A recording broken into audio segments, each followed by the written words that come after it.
Pouvez-vous nous parler de l'amour et de la sagesse? L'amour et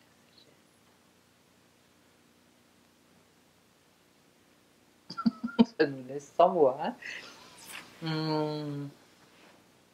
Bah, je ne vais pas parler tout le temps le premier, je te laisse parler. Non, oui, surtout que c'est difficile. Là, Donc, l'amour et la sagesse. Bon, d'abord, je sens, ils marchent ensemble. Ils vont bien de pair. Il ou elle, je ne sais pas, parce que la sagesse est féminin, l'amour est masculin. Enfin, ils forment un joli couple.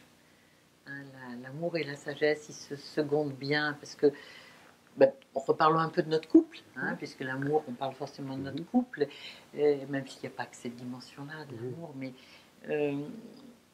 les moments où, comme tous, on traverse une difficulté, ça frite un peu, ça nous arrive, on a l'air béni là, mais voilà, il y a des moments. Et s'il n'y avait pas la sagesse, l'amour pourrait voler en éclats. Malheureusement. Je crains. S'il n'y avait pas la sagesse, s'il n'y avait pas... Alors la sagesse, après, nous est inspirée par plus grand que nous, voilà. C'est pas une sagesse personnelle, une petite sagesse humaine. Moi, je me rappelle de clash, hein, où on s'est fait rattraper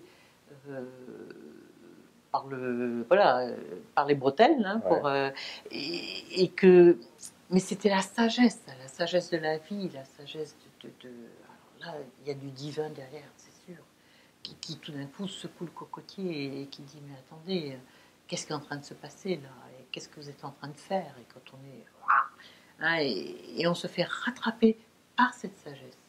Alors cette sagesse, encore une fois, pour moi, elle n'est pas humaine, elle est autre. Et parfois, nous, on la trouve dans les contes. Ouais. On fait beaucoup ça aussi, quand on traverse une épreuve, parce que dire qu'on n'a pas d'épreuve, ça serait un gros mensonge. On traverse des épreuves, et redoutables parfois. Eh bien, très souvent, on s'en remet justement à la sagesse du conte.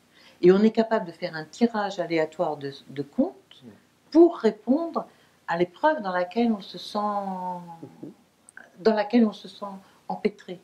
Et très souvent, il nous répond, alors c'est pas le conte, hein, c'est la sagesse qui emprunte le chemin du conte pour venir jusqu'à nous. Et pour nous dire ce qu'on a besoin d'entendre à ce moment-là. Et qui fait que l'amour se répare, repart. Tiens. Voilà. Se repart. Oui. Moi, le mot amour, il est tout simple, parce que je me souviens une fois, dans une tablée de discussion de beaucoup d'intellectuels, j'ai dû dire simplement, mais moi c'est l'amour qui me fait vivre. Mais qu'est-ce que c'est que l'amour?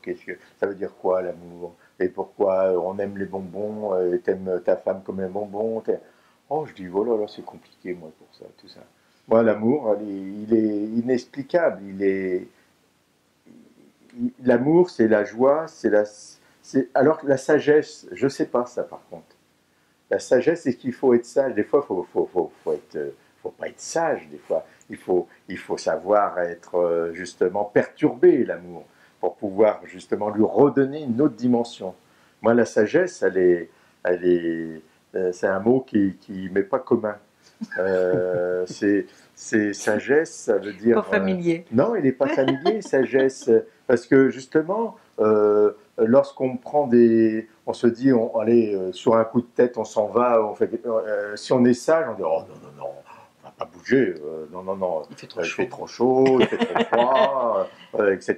Donc non, la sagesse pour moi, c'est pas quelque chose que j'emploie beaucoup, mais parce que si on est trop sage, elle va pas pousser l'amour plus haut.